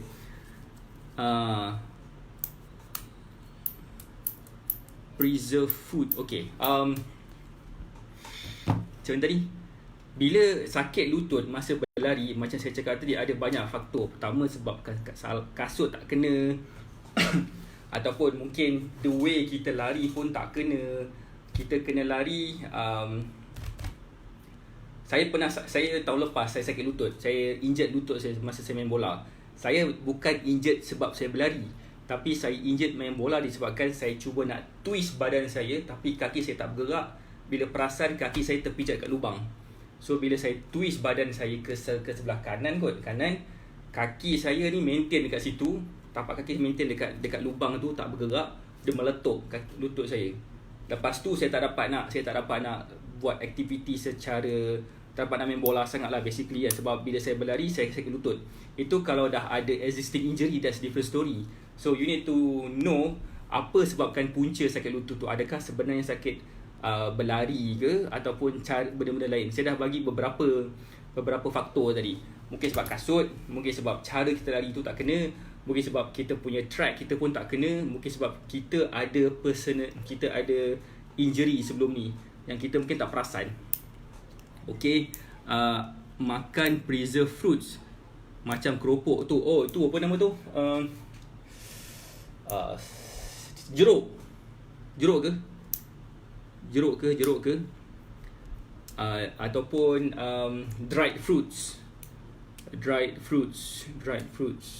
Adalah dekat kedai Cina dried fruits. Kedai Cina lah, dekat apa 7E lah, dekat mana lagi, macam-macam tempat lah dia jual dried fruits. It's understandable. Okay, ada soalan lagi datang ni, nampak gaya ni. Dried fruits ni membantu in some sense. Ya, exactly, ginger, yes. Ramai betul memperbetulkan, ramai yang memperbetulkan cerita pasal betis tadi ni kan, dengan ginger tadi. Alamak, ramai sebenarnya orang yang ambil perhatian dengan apa saya cakap ni. Terima kasih bro. Okay, saya tak pasti apa sebenarnya kandungan dekat apa ni, dried fruits tu, kalau betul tu dried fruits. Tapi the best way, tengok dekat packaging dia, kat situ ada nutritional fact, ambil gambar, ambil juga gambar ingredient kat situ. Dari situ kita senang nak justify sama ada makanan tu really membantu ke tidak. Sebab semua makanan yang kita makan, honestly speaking, boleh membantu kepada weight loss. Sudah, Mama ni ajar ajaran sesat ke apa ni kan.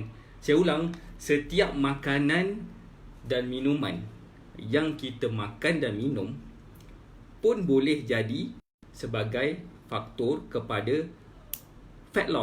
weight loss. Maksudnya kalau korang nak makan McD, nak makan Coke, boleh. Korang boleh turunkan berat badan dengan makan McD dan makan minum Coke, boleh. Nak katakan korang makan KFC dan makan McD dalam hari yang sama, pun boleh untuk turunkan berat badan korang. Mamat ni dah ajar-ajaran sesat lah ni. Termasuklah Encik Daeng Pura, dia tanya, makan ke kacang boleh membantu tak untuk weight loss, untuk makan almond? Dan tak boleh. Setiap makanan boleh membantu kepada weight loss, dan setiap makanan tu juga boleh membantu kepada fat loss. Macam korang jadi makin confused lah kat sini. Okay, macam saya bagi tahu tadi, the reason duduk kat sini dekat depan kamera buat live hari-hari adalah untuk menjawab soalan korang. Dan saya bersyukur sangat-sangat sebab ada orang bertanya soalan macam ni. Saya suka jawab soalan-soalan macam ni sebabkan saya nak bagi kat korang satu perspektif supaya korang boleh faham sebenarnya apakah sebenarnya kita makan. Adakah apa yang kita makan tu membantu atau tidak untuk menurunkan berat badan. Honestly speaking, apa yang saya sebut tadi tak boleh. Sebab apa ni, contoh saya nak bagi tahu tadi tentang makan ataupun minum apple cider vinegar lah, minum kopi teh lah, garlic lah, benda semua. Bila kita consume berlebihan pun boleh kurus juga. Tapi disebabkan benda ni zero calorie, close to zero calorie, dan korang akan muntah lah makan benda ni selalu sangat. So kalau makan benda ni terlalu banyak pun takkan gemuk punya, sebabkan why, dia ada close to zero calorie. Tetapi makanan yang ada high kalori, makanan yang ada kalori, korang kalau makan, korang kena tahu dulu. Korang kena tahu dulu. Sebagai contoh that's why saya suka buat kelas kurus RM10 tu. Dah lah RM10 lah gila kan. Saya ajar ilmu yang sangat-sangat mahal sebenarnya kan. Semua orang mungkin tak faham kat sini. Sampai orang tanyakan, betul ke makan McD ni? Betul ke mamak ni? Cakap, itu kecam sangat pasal McD. Tapi kata makan McD boleh pula. Itu sebagai satu contoh. Bila kita faham berapa banyak kalori yang kita perlukan, katakanlah saya perlukan 3,000 kalori okay, contoh 3,000 kalori. Saya tahu orang dah confuse dah kat sini. Tapi saya cakap juga, kalau korang confuse, bagi tahu kat saya korang confuse. Sebabkan saya nak cerita dulu benda yang sangat basic dalam penurunan berat badan. Itulah juga apa yang saya ajar dekat dalam kelas kurus tu. Saya bagi kat korang a little bit of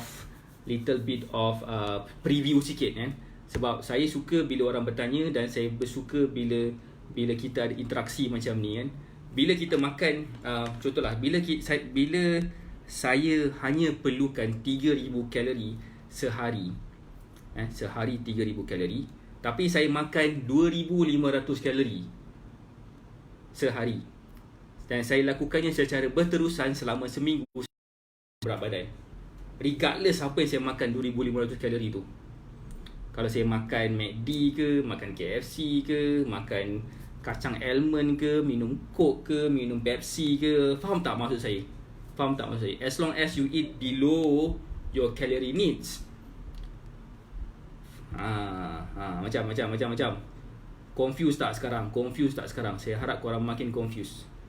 Sebab bila korang confused tu bagus sebenarnya. Kalau confused boleh tak tunjuk sikit gambar marah ke, gambar wow ke, gambar sedih ke. Kalau tak confused, tunjuk sikit gambar like ke, gambar love ke. Boleh tak? Sebab saya nak tahu, saya nak survey sikit apa yang korang faham kat sini. Sebab bila saya share something, kalau katakan saya share benda yang korang tak faham, bermaksud saya kena backtrack balik apa yang saya cakap ni supaya orang boleh faham apa yang saya cakap ni secara total. Faham tak maksud saya? Okay. Tengok sikit ada komen. Faham. Alhamdulillah faham. Ada yang faham. Zizan Anwar is watching. Coach, medio fast food betul ke boleh kurus? Ini soalan lagi. Oh nampak. Load LDL ni. Okay. Alright. Cantik. Saya suka soalan ni lagi. Ada satu soalan yang ditanyakan, McD atau fast food betul ke boleh kurus? Sudah ada satu pembangkangan dekat sini kan. Sebabkan LDL kolesterol jahat, bukan lemak jahat. Okay, betul. Okay. Ni saya nak explain ni sini. That's why lah saya suka invite korang masuk dalam kelas kurus RM10 ni. Okay, faham tak maksud saya? Bila korang masuk kat kelas kurus RM10 ni, korang boleh faham dah konsep makanan ni apa. Apakah makanan ni sebenar-benarnya. Faham tak Sebab bila kita makan, kita kadang-kadang kita tak tahu apa yang kita makan. Kita rasa apa yang kita makan tu boleh mengenyangkan, tu sudahlah. Apa yang kita makan tu boleh menghilangkan nafsu makan kek kita, okey dah. Tapi sebenarnya makan ni kita kena tahu dulu apa benda yang kita makan. Kita just cakap pasal kalori. Kalori is one topic sebenarnya. Tapi the next topic yang saya nak usulkan, biasa dalam kelas ni saya ada sebut tentang pemilihan makanan, kalori yang kita perlu makan tu sebaik-baiknya 80% daripada pemakanan kita tu diambil daripada whole food, dan 20% tu diambil daripada makanan yang bukan whole food, daripada processed food ke apa-apa benda lah kan. Itu secara, kalau kita nak ambil secara fleksibelnya, makan secara fleksibel. Tapi kalau kita nak makan secara macam nak makan secara macam strictly untuk diet, supaya long term effect, tak ada masalah kolesterol, tak ada masalah-masalah lain. Kita bukan cakap tentang penyakit tau. Kita bukan cakap tentang penyakit. Kita cakap tentang nak kurus sekarang. Walaupun sebenarnya bila kita dapat kurus, kita boleh hilangkan banyak penyakit. Tapi kita selesaikan satu topik dulu tentang nak kurus. Faham tak maksud saya? Bila kita nak kurus daripada berat badan katakan 100 kilo ke 80 kilo, okay, kita kena makan way below our calorie needs. Yang paling merisaukan sebenarnya, yang bukan merisaukan, yang paling macam, kenapa saya cakap boleh makan McD, sebabkan satu set McD tu pun dah beratus, almost 1000 kalori dah. Dia lagi sedih kalau katakan korang kena makan 1300 kalori atau 1400 kalori. Macam semalam saya ada buat live, ada orang tanya how much kalori yang dia perlukan. Dia perlukan dalam 1400 ke 1500 kalori. Kalau dia dah bantai makan McD yang dah ada 1000 kalori tu, termasuk fries dia, termasuk Coke, termasuk burger tu kan, dia dah tibai sampai 1000 kalori, dia ada lagi 400 kalori yang dia boleh makan. Apa benda yang dia boleh makan 400 kalori dalam the whole day tu? Dia nak dinner juga, dia nak minum air juga, dia nak makan lunch, ataupun dia nak makan breakfast dengan dinner juga. So bila jadi macam tu, dia akan jadi confused. Dia akan jadi macam susah sikit nak makan. Faham tak saya? Faham tak saya? That's why saya prefer tunjuk dekat dalam kelas. Why? Sebab saya senang nak tunjuk. Saya punya iPad ni, saya boleh share screen, tunjuk banyak benda dekat situ. Tunjuk graf korang, supaya korang boleh nampak. Tunjuk apps yang macam mana cara nak track makanan. Dan banyak benda lagi saya nak tunjuk sebenarnya dengan Zoom call tu. Sebabkan dengan Zoom call tu, dia enable saya untuk share screen. Live ni tak dapat saya nak share screen. Okay. Okay, macam saya cakap tadi, fast food tu macam ni, jangan cerita pasal fast food tau. Cerita pasal kalori.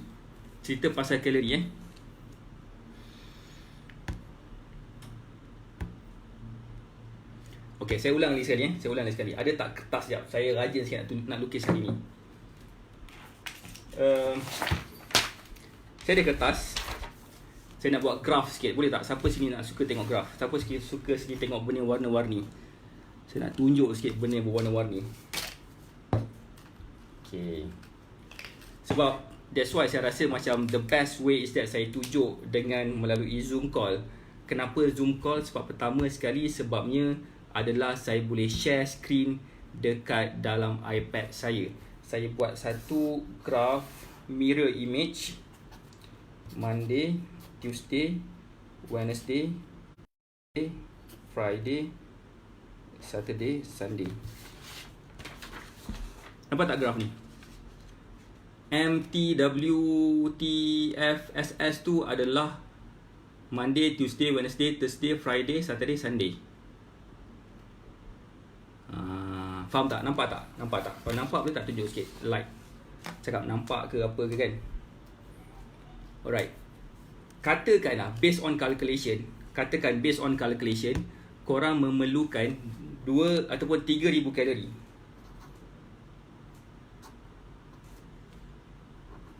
Okay, I'm really sorry disebabkan untuk saya menampakkan apa saya buat ni, saya kena tulis mirror image. Faham tak mirror image apa? Okay, 3 kalori. Kadang-kadang case saya akan terbalik kat situ. Tak sempat nak terbalik lagi. So, katakan 3000 kalori ni adalah how much kalori yang korang perlukan. Alright? Macam saya cakap tadi, kita ada 2 benda yang kita nak selesaikan sini. Tentang pertama, nak turunkan berat badan. Kedua, kita nak juga cakap tentang apakah makanan yang kita patut makan untuk menjamin kesihatan kita. 2 topik ini adalah 2 topik yang berlainan. Saya nak cover tentang topik pertama dulu. Faham tak topik pertama kita apa? Topik pertama kita adalah apa yang kita boleh makan untuk kurus. Alright. Lepas saya explain topik pertama dan topik kedua, saya akan explain juga tentang macam mana cara saya untuk kekal maintain macam ni, untuk dapatkan berat badan, supaya korang semua boleh nampak macam mana saya punya approach tentang pemakanan. Alright, boleh tanya kepada wife saya, Adina Bakri, saya makan apa? Oh shit, okay dah. Alright, I try to make it quick because I dah makan banyak sangat masa dekat sini. Kita buat colour lain pula, kita buat colour apa? Colour biru pula. Kita buat colour biru, contoh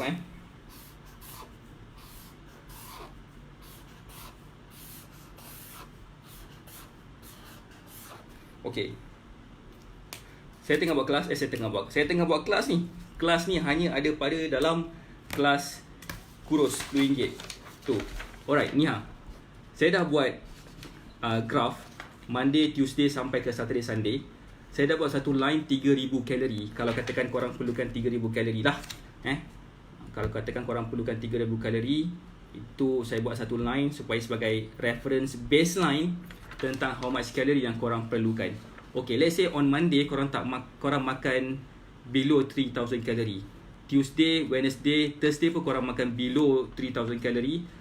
Sebabkan Friday ni is a Friday night out, katakan korang makan lebih sikit.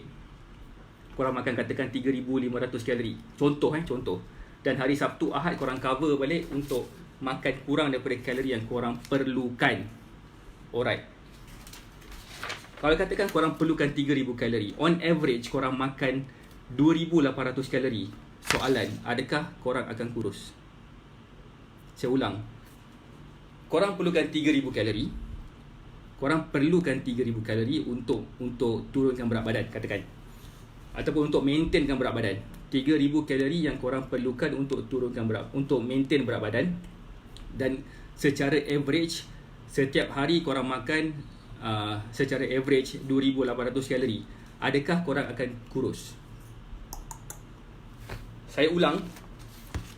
Saya nak tengok siapa yang jawab dulu kan. Saya nak bagi dia hadiah sikit. Saya nak bagi dia hadiah masuk kelas saya for free. Saya ulang balik kan. Kalau katakan keperluan kalori untuk kita maintain berat badan adalah 3000 kalori. Okay. And secara average kita makan 2800 kalori. Adakah berat badan kita akan turun? Atau berat badan kita akan naik? Ataupun berat badan kita tak tahu? Kalau korang jawab mana satu betul, saya akan bagi dia masuk kelas saya for free. Kelas nutrition basic for free. Yes, betul, kurus. Alright, macam saya cakap tadi, keperluan kalori kita 3000 kalori dan kita makan on average below 3000 kalori, bermaksud kita akan kurus. Faham tak? Kalau katakanlah saya perlukan 3000 kalori untuk maintainkan berat badan, saya makan 2000 kalori, saya tentu akan turun berat badan. Sebab apa? Sebab kalori itu adalah sumber tenaga. Bila saya perlukan sumber tenaga tu untuk maintainkan berat badan, tapi saya makan way below saya punya keperluan tenaga, jadi saya akan terpaksa bakar daripada reserve energy saya kat dalam badan saya, daripada lemak lah basically. Sebabkan reserve energy tu adalah lemak. Saya akan bakar dan saya akan turun berat badan lagi dan lagi. Itu dia. Let's say kalau on Friday kita makan McD. Kita makan McD dan kita consume almost 3000 kalori. Yang saya dah highlightkan ni adalah McD. Let's say lah, contoh. Korang makan on Friday tu McD, dan the whole day on Friday tu korang dah makan katakanlah 3500 kalori. Adakah korang akan still kurus? Itu topik saya yang kedua sekarang ni. Topik pertama saya tentang nak kurus. Korang dah tahu dah tentang konsep nak kurus ni dengan menggunakan pemahaman kalori. Dan sekarang ni saya nak tunjuk macam mana caranya. Adakah dengan kita makan McD ni kita akan kurus? Saya dah tak orang komen dekat grup-grup sebelah. Rasa orang grup sebelah mungkin otak dia dah kejung dah. Dah jam dah. Kan? Dia akan turun. Point dia kat sini adalah bila kita makan kurang daripada kalori yang kita perlukan, on average the whole day kita akan dapat turunkan berat badan. Kita makan McD, kita consume kalori banyak ni daripada McDonald's sahaja, daripada fast food sahaja, kita still lagi akan kurus. Tetapi persoalan dia sekarang ni masuk topik yang kedua. Topik yang kedua ni sangat best. Sebabkan ni dah di-highlightkan tadi kan, tentang betul ke makan fast food ni boleh kurus? pemahaman kalori dah boleh faham kan, boleh kuruskan. Itu jawapan yang pertama. Kedua, bila kita nak jadi lebih sihat, macam saya cakap, kita kena makan mindfully. Kita kena makan beringat-ingat.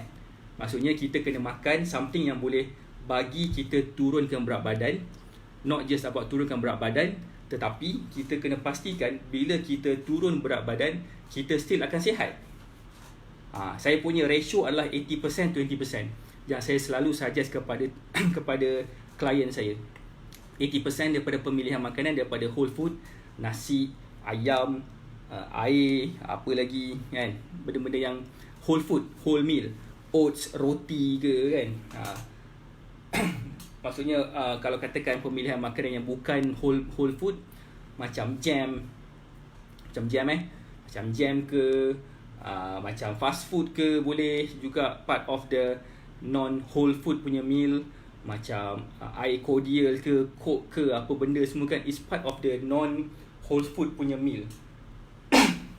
So kita still lagi boleh makan walau bagaimanapun,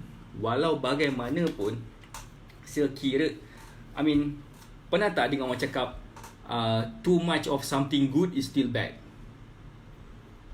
Too much of something good is still bad. Apatah lagi too much of something bad, kan? Pernah tak dengar juga orang cakap kalau kita minum air terlalu banyak sangat ada mendatangkan penyakit? Pernah tak dengar benda tu? Ya, betul. Okay, ni nak cerita ni. Saya tak pangkah terus McDonald atau saya tak pangkah terus fast food. Saya tak pangkah terus sebenarnya kan. Because okay, nanti saya cerita macam mana saya punya approach pertama sekali. So, too much of something good is still bad. Kalau kita makan terlalu, kalau katakan kita makan terlalu banyak nasi pun, dia akan menjadikan kita gemuk. Kalau kita makan terlalu banyak ayam pun, dia akan menjadikan kita benda lain. Ataupun kalau kita minum terlalu banyak kopi pun, dia akan menjadikan benda lain. Walaupun kopi ni saya sebut something yang boleh membakar lemak. Kalau kita minum terlalu banyak air kosong pun boleh jadi masalah. Kalau kita makan terlalu banyak fast food pun boleh jadi masalah. Persoalan dia, how much banyak is banyak. Faham tak? How much banyak is banyak sebenarnya. That's why kita kena really identify apakah threshold setiap makanan yang kita nak makan tu. Berapa banyak air kita kena minum sehari, berapa banyak nasi kita kena makan sehari, berapa banyak ayam kita kena makan sehari, dan sebagainya. Processed food ni betul, dia tak elok untuk kesihatan exactly. Saya agree dengan kata-kata Adina Bakri. However, sekiranya kita makan secara mindfully, is okay. Masuk mindfully tu apa? Okay, that's why saya nak masuk ke part yang ketiga. Macam mana cara saya punya approach tentang pemakanan untuk kekal langsing. Kekal langsing pula kan. Untuk kekal tak gemuk. Dan dapat maintain muscle mass saya dan dapat turunkan body fat percentage saya. Siapa nak tahu? Angkat tangan. Angkat tangan. Okay. Macam mana caranya untuk saya maintainkan badan saya dan be in control tentang apa yang saya makan. Be in control tentang weight saya kan, berat saya ataupun tentang fizik saya. Macam mana caranya saya increasekan muscle mass saya, macam mana saya decreasekan body fat percentage saya supaya saya kelihatan macam mana saya dilihat sekarang. Pertama sekali, setiap makanan yang saya ambil saya track. Nasi saya timbang, ayam saya timbang. Setiap rempah ratus yang saya masak, saya pastikan apa yang saya masukkan ke dalam mulut saya tu, saya tahu benda apa yang saya masukkan tu. Saya track every single thing yang saya makan. So basically graph saya bukan macam ni tau. Graph saya 3000 kalori untuk maintainkan berat badan. Saya makan way below.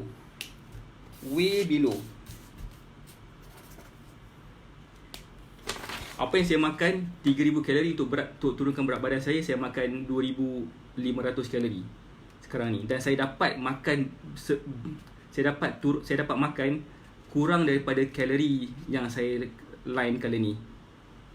Bermaksud saya pasti saya akan dapat bakar lemak saya dengan lebih cepat. Faham tak? Itu approach saya. bila saya punya approach saya macam tu, insya-Allah korang pasti akan dapat turunkan berat badan. However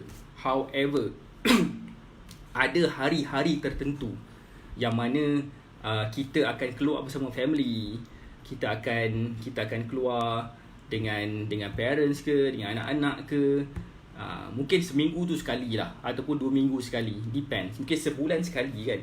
Mungkin sebulan kita akan spend masa 3 hari dekat luar, kita akan makan dengan family sebab ada kenduri kendara ke apa ke, something yang kita tak boleh nak say no tu kan. Maksudnya macam takkan bila family kita ajak makan ataupun makan something kita akan reject sebabkan aku tengah diet kan. So you have to know how is your progress for the past few weeks tu sebelum di hari tu.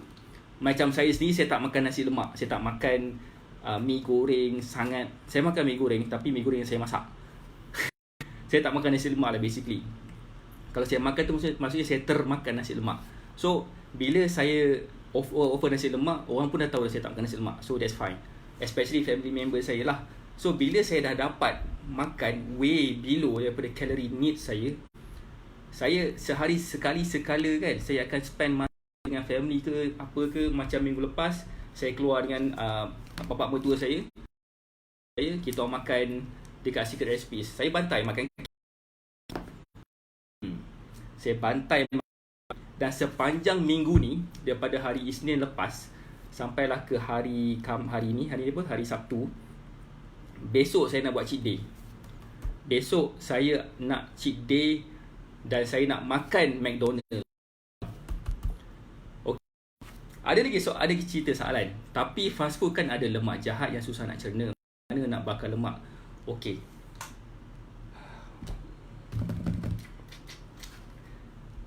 Bakar lemak is all about calorie. You makan calorie way below your needs.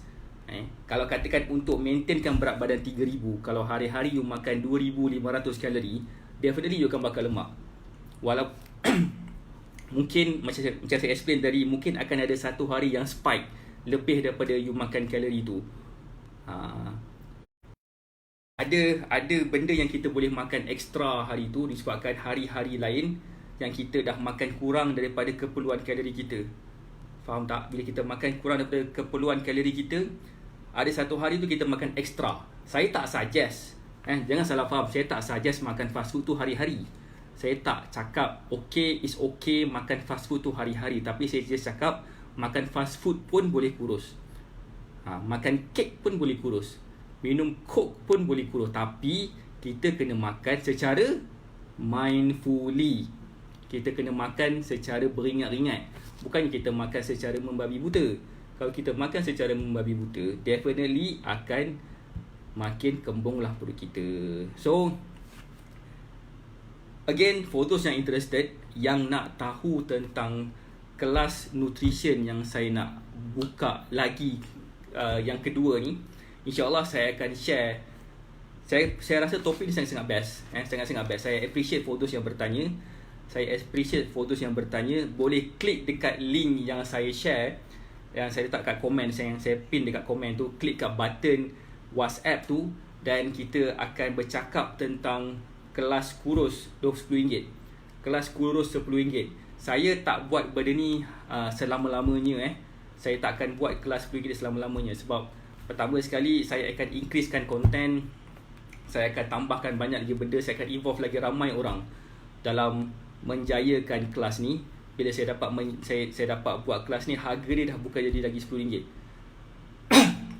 Saya nak orang semua nampak kelas kurus ni really boleh membantu korang semua, boleh membantu korang menurunkan berat badan dengan hanya jaga makanan sahaja. Bila kita tahu apa yang kita makan, insya-Allah dijamin 3000% korang akan dapat turunkan berat badan. So I really encourage sesiapa yang ada dekat sini untuk komen ataupun klik dekat link WhatsApp, link yang saya bagi tu, kelas kurus RM10, yang mana kita akan mengajar tentang how to eat mindfully. Apa jenis makanan yang ada lemak yang natural, coach? Okey, contoh satu segi soalan. Ini soalan terakhir. apa yang makanan yang ada lemak secara natural. Contohnya macam olive oil, avocado, kacang, apa lagi alamak, good fat. Saya pun tak ingat je ni. Tapi seperti saya sebut tadi tu, ada avocado, ada salmon, yes. Ada whole egg, ada chia seed, ada extra virgin olive oil, ada cheese, ada avocado dah sebut tadi, kan. Tapi lemak ni for your information, dia ada high calorie. That's why fast food ni dia high in calorie.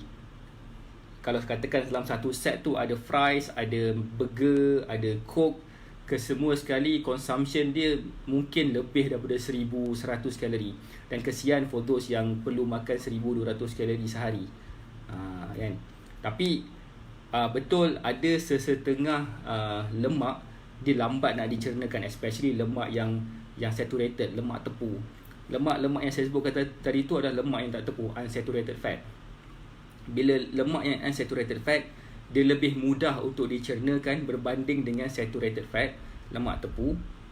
Kita kena tengoklah dekat belakang tu ada tulis kan, berapa persen lemak tepu, berapa persen lemak tak tepu, berapa persen lemak polyunsaturated food, polysaturated food, monounsaturated food, saturated food, dan macam-macam lagi terms-terms yang trans fat kan. Macam-macam lagi terms fat ni yang ada dekat dalam pemakanan. So semua benda yang saya cakap ni akan diajar di dalam kelas kurus RM10. Semua sekali ni. For those yang berminat nak tahu, boleh bertanya. Tapi itu bukan kelas asas dah. Yang saya buat ni adalah kelas asas. Kelas basic nutrition RM10. Itu adalah kelas yang saya jamin boleh membantu korang untuk menjalani kehidupan korang makan tanpa rasa bersalah langsung. Dan still lagi boleh turunkan berat badan. Macam kalau saya excited dah, especially for those yang ada masalah nak turunkan berat badan. Okay. Again, thank you for those yang bertanya. Terima kasih pada those yang bagi support kepada saya. Thank you for the likes, thank you for the love, thank you for the muka terkejut, thank you for the muka sedih dan muka marah yang korang mungkin ada dekat sini. Mungkin ada yang tak berpuas hati dengan siapa saya cakap, tapi it's okay. Saya cakap ni adalah berdasarkan fakta. Saya bercakap ni bukan berdasarkan apa yang orang lain cakap, tapi this is fact.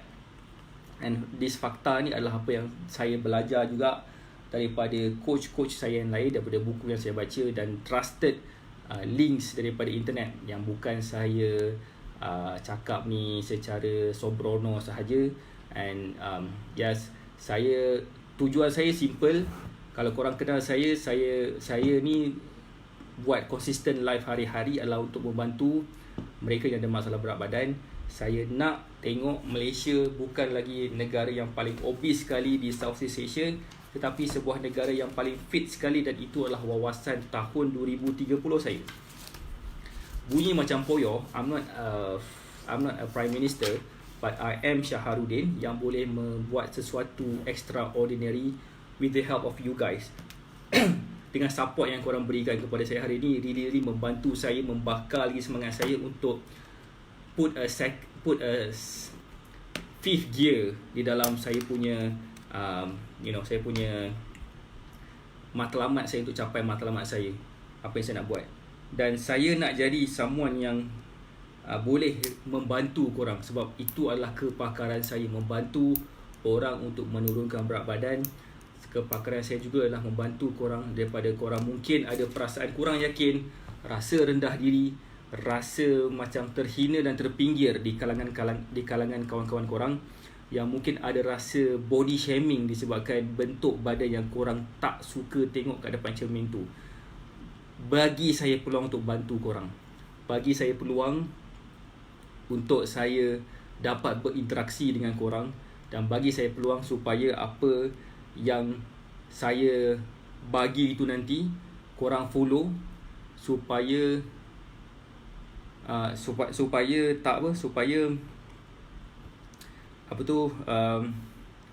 bagi saya peluang untuk bantu korang lah. bagi saya peluang bila saya bagi sesuatu meal plan ataupun sesuatu exercise tu, follow secara konsisten dengan secara sangat committed, InsyaAllah dalam seminggu je sebenarnya, dalam seminggu sahaja sebenarnya boleh membantu korang untuk menurunkan berat badan yang sangat jelas dan nyata. Dan the way meal plan yang saya bagi ni, jangan salah faham, saya tak suggest korang makan McDonald, saya tak suggest korang makan KFC. Dalam meal plan yang saya bagi ni, apa yang saya boleh pastikan, kalau korang boleh follow 100%, pertama sekali korang akan dapat turunkan berat badan tu definitely. Kedua, korang akan rasa lebih energetic, korang akan rasa lebih bertenaga, korang akan rasa lebih driven lagi, well driven dalam throughout the day. Korang tak rasa macam mengantuk sangat and so forth. Sebabkan makanan meal plan yang saya suggest ni adalah something yang membuatkan korang lebih bertenaga. Sebabkan setengah orang bila dia makan suatu benda tu, dia makan terlalu banyak. Bila dia makan terlalu banyak, badan dia akan terpaksa mengeluarkan tenaga yang banyak juga untuk mencernakan makanan tu. Dan bila badan dia terpaksa mengeluarkan tenaga yang banyak untuk mencernakan makanan tu, jadi dia jadi kurang bertenaga sikit. So itu adalah something yang saya pun akan share, from time to time, macam mana perkara tu boleh berlaku, macam mana perkara ni boleh berlaku, macam mana perkara tu boleh berlaku pula. Sebab dalam nutrition ni dia ada banyak benda. It's not really straightforward lah. It is not straightforward tentang makanan, apa yang boleh makan, apa tak boleh makan. It's more than that sebenarnya. It's more than that. Sebabkan sunnah Nabi pun ada disebutkan tentang makanan apa yang elok, makanan apa yang tak elok. Bermaksud dengan cerita cara follow sunnah Nabi pun insya-Allah akan membantu kita. Cumanya sunnah Nabi tak specifically mention tentang ilmu kalori, tak specifically mention tentang apa yang saya cakap tadi ni. Apa yang saya cakap ni adalah berdasarkan kajian yang baru kalori dah lama dah juga kan sebenarnya, tapi it's before it was recorded. Itu macam dalam hadis Nabi pun disebutkan, kita kena makan sebelum lapar, dan kita kena berhenti sebelum kenyang. Bermaksud dia berkait sangat rapat dengan amount of kita kena makan secara mindfully. Itu apa yang saya selalu tekankan dalam live kita hari ni, live saya sebelum ni juga. Kita harus makan secara mindfully. That's why ada hadis sebut kita kena makan sebelum lapar, stop sebelum kenyang. Faham tak maksud saya? Maksud saya dia berkait sangat rapat. So it's up to you macam mana caranya untuk kita faham apa yang saya share ni. Tapi saya strongly suggest, saya ulang lagi sekali, berkali-kali, strongly suggest untuk korang klik dekat WhatsApp link yang saya pin dekat komen tu. Sebab saya nak sangat approach korang, ajar korang macam mana caranya untuk faham cara nak kurus dengan cara pemakanan sahaja.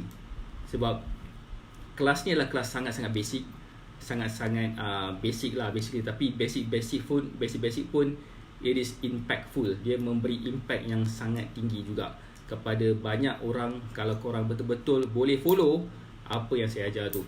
And insyaAllah saya yakin dengan cara korang boleh follow apa yang saya ajar itu sahaja pun, korang boleh tengok result dia dalam masa seminggu lagi. Again, fast action, fast result. Kalau korang dapat belajar benda ni lebih awal, lagi awal result korang boleh dapat.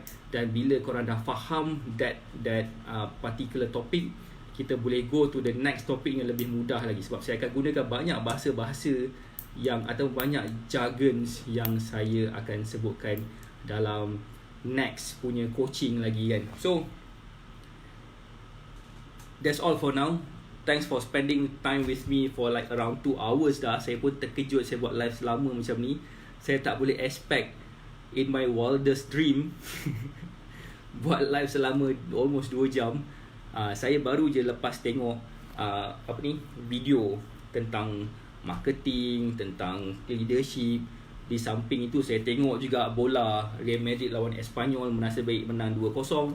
Dan di samping itu saya bertulis-tulis juga apa topik yang saya nak cakap kat sini. Dan saya rasa apa benda yang saya nak cakap tadi tu dah habis dah dalam sejam yang lepas. Tapi sebagai berinteraksi dengan korang tu satu benda yang best bagi saya. Alhamdulillah, dia memberi saya sedikit sebanyak clarity tentang how much that macam mana yang korang faham tentang pemakanan, macam mana korang punya eagerness untuk memahami tentang apa yang korang patut buat supaya korang boleh lagi sihat, lagi baik dalam kesihatan. InsyaAllah. I'm really sorry kalau katakan ada serta-serta bahasa saya yang tak sepatutnya saya sebut. Mungkin ada salah-salah bahasa sikit pasal garlic dengan ginger tadi, pasal betis tadi. Thank you for those yang memperbetulkan saya. But apa yang saya buat ni adalah sebenarnya untuk membantu korang. Tu je lah saya punya niat. Apa saya punya niat tu adalah untuk membantu korang supaya korang jadi lebih sihat dalam korang punya life. That's all for now. Thank you for watching. Thank you Syah Syafiq. We are almost at the end of our we are not almost at the end. We are at the end of our Sembang Bimbang live. Thank you Rahmat American for watching. Thank you for those yang ada dekat sini. Assalamualaikum warahmatullahi wabarakatuh.